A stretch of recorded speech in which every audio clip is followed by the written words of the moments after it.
ကိစ္စတောင်ကင်းရှင်းပြီးလွတ်လပ်မှုစိတ်ညစ်မှုရနေတဲ့အချိန်မှာ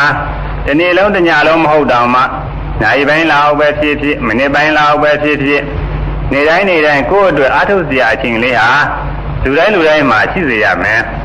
အဲဒီလိုလွတ်လပ်မှုစိတ်ငြိမ်မှုရနေတဲ့အချိန်ကာလမှာတရားအားထုတ်ဖို့ထိုင်နေတယ်ဆိုတော့ဒီလိုထိုင်နေရင်မဲ့ဖို့နိဗ္ဗာန်ရောက်ဖို့အပေဘေးကလွတ်ဖို့တရားအားထုတ်ရတော့မယ်လို့ရှင်းဥစွာဒီလိုနှလုံးသွင်းပြီးစိတ်ကိုအားတက်စေရမယ်ပြီးတော့ကိုယ်ထဲမှာစိတ်နဲ့ဆိုင်ပြီးထိုင်နေလို့မပြတ်မှတ်နေပါထိုင်နေဆိုတဲ့ဒီအဆိုမျိုးကတော့စိတ်ထဲကသာနှလုံးသွင်းမှုပါပဲပါးစပ်ကတော့ထိုးနေဖို့မလိုပါဘူးမှတ်ဆိုတာကလည်းသိအောင်လို့ရှုတာနှလုံးသွင်းတာပဲဒါကြောင့်ထိုင်နေလို့မှတ်တိုင်းအောက်ပိုင်းကိုကခွေးလို့အထက်ပိုင်းကိုကထောင်းလို့တောင့်ပြီးထိုင်နေတာကိုမျက်စိနဲ့မြင်တယ်လို့သိချာပဲသိသွားစီရမယ်သမာဓိညာချင်းလာတော့ထိုင်လို့တဲ့စိတ်ကြောင့်အသေးတောင်းတင်းပြီးထိသိရတဲ့ထိုင်မှုမူရပရမယုတ်သက်ကိုကြီးသိသွားပါလိမ့်မယ်ဒါကြောင့်ကိုယ်ထဲမှာစူးစိုက်ပြီးထိုင်နေလို့သာမပြတ်ရှုမှတ်နေရမယ်ထိုင်နေလို့ကြီးမှတ်နေရတာကိုလွယ်လွန်းနေတယ်လို့ထင်ရင်လည်းဓမ္မစီကပဲဖြစ်တခြားကိုယ်စိတ်ပိုင်းတွေကပဲဖြစ်သင်္ချာထိပ်ပြီးနေတဲ့ဒီနေရာကိုစူးစိုက်ပြီးထိတယ်လို့လည်းမှတ်လိုက်ပါဦးအဲဒီလိုမှတ်တဲ့အခါမှာလည်းထိပ်ပြီးနေတာလေးကိုသေချာသိသွားစေရမယ်ပြီးတော့ကိုယ်ထဲမှာပြန်ပြီးထိုင်တယ်လို့မှပြီးတော့ထိရမှာစူးစိုက်ပြီးထိတယ်လို့မှဒီနည်းဖြင့်ထိုင်နေထိတယ်လို့ထိုင်ရမှာတလဲထိရမှာတလဲဒီလိုမှတ်နေရမယ်လက်အိမ်နေရင်လည်းပဲဒီလိုနည်းတူမှတ်နိုင်ပါတယ်အိတ်တယ်ထိတယ်လို့ဒီလိုမှတ်နေုံပါပဲဒီလိုအထိုင်နဲ့အထိအိမ်နဲ့အထိရွှေပြောင်းပြီးမှတ်ရတာကိုစိတ်ပင်မနဲ့လို့ထင်ရင်ဒီတဲ့မှတ်လို့လွယ်တာကတော့ဘိုက်ကဖောင်းတက်လာတာနဲ့ပင်ကျသွားတာပဲအဲ့ဒါကိုမှတ်ရတာကတော့ပိုပြီးလွယ်ကူတတ်တယ်ဒါကြောင့်ဆရာတော်တို့ကယောဂီတွေကိုအများအားဖြင့်ဒီဖောင်းပင်မှုကစားပြီးရှုမှတ်ဖို့ညွှန်ကြားနေတယ်ကျေဥစွာဘိုက်ကိုစိတ်နဲ့ဆိုင်ပြီးကြည့်နေရမယ်ဖောင်းတက်လာတာကိုလည်းတွေ့ရမယ်ပင်ကျသွားတာကိုလည်းတွေ့ရမယ်စိတ်နဲ့ဆိုင်ကြည့်နေုံနဲ့မထင်ရှားသေးဘူးဆိုရင်ဘိုက်မှာလက်နဲ့ထိတာထင်ရှားလာလိမ့်မယ်အဲဒီလိုထင်ရှားလာတော့ဘိုက်ကရုပ်တွေဖောင်းကြွလာတာကိုဖောင်းတယ်လို့ပဲမှတ်ပိန်ကျသွားတာကိုပိန်တယ်လို့ပဲမှတ်ဖောင်းစားကဖောင်းဆုံးတိုင်အောင်ပိန်စားကပိန်ဆုံးတိုင်အောင်တရွေချင်းရွေသွားတာကိုမျက်စိနဲ့မြင်သလိုသင်္နေရှားသိသွားစေရမယ်အဲဒီလိုသေချာသိအောင်ဖောင်းနိုင်ပိန်နေစူးစိုက်ပြီးဖောင်းနေပိန်နေဖောင်းနေပိန်နေလို့မပြတ်ရှုမှတ်နေရမယ်ဒီလိုမှနေရင်စိတ်ကတခြားကိုလည်းဖက်ထွက်သွားလေဦးမယ်လူကအိမ်မှာရှိနေပေမဲ့စိတ်ဆိုတာကတော့မနေဘူးလူကမြို့ရဲရွာရဲရော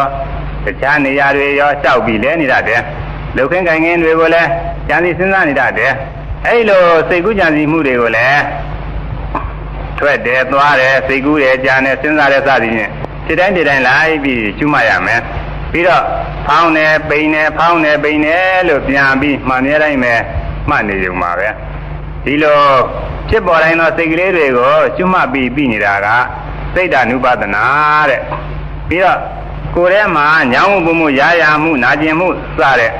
မခံနာတဲ့ဝေဒနာလေးတွေကလည်းထင်ရှားပေါ်လာလေဦးမယ်အဲ့ဒါတွေကိုလည်းစူးစိုက်ပြီးညောင်းတယ်ပူတယ်စသည်ဖြင့်မပြောင်းမချင်းရှုမှတ်ရမယ်ဒီလိုဝေဒနာတွေဟာသမာဓိညာအားကောင်းလာတော့မှတ်နေရင်မကြခင်ပဲပျောက်သွားပါလိမ့်မယ်အဲ့လိုပျောက်သွားတော့ဖောင်းနေပိန်နေလို့မှန်မြဲပြန်မှတ်နေုံပဲဒီလိုဝေဒနာတွေကိုကျွတ်မှပြီးသိနေတာကတော့ဝေဒနာနုပဒနာပဲညောင်းလို့ပူးလို့မခံနာလို့ပြင်းလာကြရင်လည်းအဲ့ဒီစိတ်ကိုပဲပြင်းနေလို့မှတ်ရမယ်လက်ခြေတွေပြုပြင်တဲ့အခါမှာလည်းပြုပြင်တိုင်းကြွတယ်ရွှေ့တယ်ကွေးတယ်စသည်ဖြင့်စူးစူးဆိုင်ကျွမ်းပြီးပြုပြင်ရမယ်အားလုံးဖြည်းဖြည်းချင်းပဲပြုပြင်ရမယ်ညာကြီးပြုပြင်ရင်တော့ဘာမှသိမှမဟုတ်တော့ဘူးထားခြင်းတဲ့အခါမှာလည်းထားခြင်းနဲ့ထားတယ်လို့မှတ်ပြီးတော့ရွေချင်းကြွတ်တက်လာတဲ့ကိုယ်ကိုစူးစိုက်ပြီး ထားတယ်လို့မှတ်ရင်ဖြည်းဖြည်းပဲထားရမယ်ရပြီးတော့တောင့်ပြီးရနေတဲ့ကိုယ်ကိုစူးစိုက်ပြီးရတယ်လို့မှတ်ရမယ်လှမ်းကြည့်မိရင်ကြည့်တယ်မြင်တယ်လို့မှတ်လိုက်ရအောင်မယ်သွားတဲ့အခါမှာတော့သွားတယ်လို့ပဲဖြစ်ဖြစ်ညာလန်းနဲ့ပဲလန်းတယ်လို့ပဲဖြစ်ဖြစ်ကြွတယ်လှမ်းတယ်ချတယ်လို့ပဲဖြစ်ဖြစ်စူးစိုက်ရှုမှပြီးသွားရမယ်ခြေလှမ်းတိုင်းခြေတော့ကြွလာဒီကစားပြီးနင်းချပြီးတဲ့တိုင်အောင်တရွေချင်းရွေ့ယူသွားတာကိုသူသေးချာသိသွားစေရမယ်အတူတူပြောရမယ်ဆိုရင်သွားနေတဲ့အခါမှာခြေလမ်းကိုပဲစူးစိုက်ပြီးတော့သွားတယ်လို့ပဲဖြစ်ဖြစ်ဘယ်လမ်းနဲ့ညာလမ်းနဲ့လို့ပဲဖြစ်ဖြစ်ကြွတယ်လမ်းနဲ့ချတယ်လို့ပဲဖြစ်ဖြစ်မပြတ်မှတ်ပါဘူးပဲတိုင်းနေတဲ့အခါအိတ်နေတဲ့အခါများမှာတော့အထူးမှစရာမရှိရင်ဘိုက်ကဖောင်းတာပိန်တာကိုပဲစူးစိုက်ပြီးဖောင်းတယ်ပိန်တယ်လို့မပြတ်မှတ်နေုံပါပဲဒီထဲကစိတ်ကူးစဉ်းစားမှုတွေဖြစ်လာရင်အဲ့ဒီစိတ်ကူးတွေကိုလိုက်ပြီးမှတ်ရမယ်ပြီးရင်ဖောင်းတယ်ပိန်တယ်လို့ပြန်ပြီးမှတ်သွားရုံပါပဲဒီထဲကညောင်းမှုပူမှုနာကျင်ကြိုက်ခဲမှုအစရှိတဲ့ဝေဒနာအထူးတွေပေါ်လာကြရင်လည်းအဲ့ဒီဝေဒနာတွေကိုလိုက်ပြီးမှတ်ရအောင်မယ်ပြီးရင်ဖောင်းတယ်ပိန်တယ်လို့ပြန်ပြီးမှတ်သွားရုံပါပဲဝိမှုစားမှုလှုပ်ရှားမှုပြုပြင်မှုရှိကြရင်လည်းအဲ့ဒါတွေကိုလိုက်ပြီးမှတ်ရအောင်မယ်ပြီးရင်ဖောင်းတယ်ပိန်တယ်လို့ပြန်ပြီးမပြတ်ဆက်မှတ်သွားရုံပါပဲဒီနည်းတိုင်းနေ့စဉ်နာရီဝဲတနာရီစသည်ဖြင့်ရိုးသေးသေးမပြတ်ရှုမှတ်သွားမယ်ဆိုရင်တနေ့တဲ့တနေ့တလတဲ့တလသမာဓိဉာဏ်တွေရင့်ရင်ပြီးကိုယ်တိုင်ပြီးဝိပဿနာဉာဏ်တွေထူးထူးခြားခြားဖြစ်လာနိုင်ပါတယ်ဒီလိုဖြစ်မှုတဲ့ပုဂ္ဂိုလ်များလည်းရှိနေပါတယ်ဝိပဿနာဉာဏ်ပြည့်စုံလာတော့မဲ့ဉာဏ်ဘုံဉာဏ်ဖြင့်နိဗ္ဗာန်ကိုတွေ့မြင်သွားနိုင်ပါတယ်ဒါကြောင့်မဲ့ဖို့နိဗ္ဗာန်ကိုလည်းငင်းရစေနိုင်တဲ့ဝိပဿနာလုပ်ငန်းစဉ်ကြီးကိုတော့ငါရပေပြီလို့ဝမ်းမြောက်ဝမ်းသာပြီးဒီလုပ်ငန်းစဉ်အတိုင်းရှုမှတ်၍မကြခင်မဲ့ဖို့နိဗ္ဗာန်ကိုတွေ့မြင်ပြီးအပေဘေးကြီးကလုံးဝလွတ်မြောက်ပါပြီတော့မယ်လို့ယုံကြည်စိတ်ချပြီးယူစားအားထုတ်ကြမယ်